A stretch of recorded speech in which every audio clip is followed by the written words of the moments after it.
এ যেন এক রহস্যজনক মৃত্যু হয়েছে।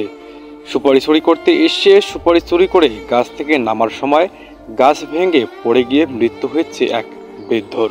লালমনিরহাটের পাটগ্রাম উপজেলার জোংরা ইউনিয়নের ধবলগুড়ি এলাকার জনতার বাজারের পাশে আনোয়ার হোসেনের বাঁশবাগানে সুপারি চুরি করতে এসেছিলেন বৃদ্ধ আবেদ। জানা যায়, রাত ৩ ঘটিকার সময় সুপারি চুরি করতে এসে সুপারি চুরি করে গাছ থেকে নামার সময় ওই সুপারির গাছ ভেঙে পড়ে গিয়ে রহস্যজনক মৃত্যু হয়েছে।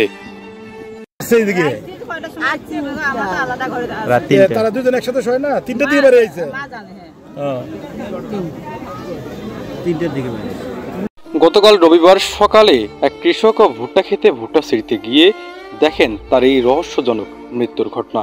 এমন ঘটনা যেন এলাকায় বেশ চাঞ্চল্য সৃষ্টি হয়েছে। এ বিষয়ে পাটগ্রাম থানার অফিসার্স ইনচার্জ আশরাফুজ্জামান সরকার বলেন, আমি একটি মৃত্যুর খবর পেয়েছি।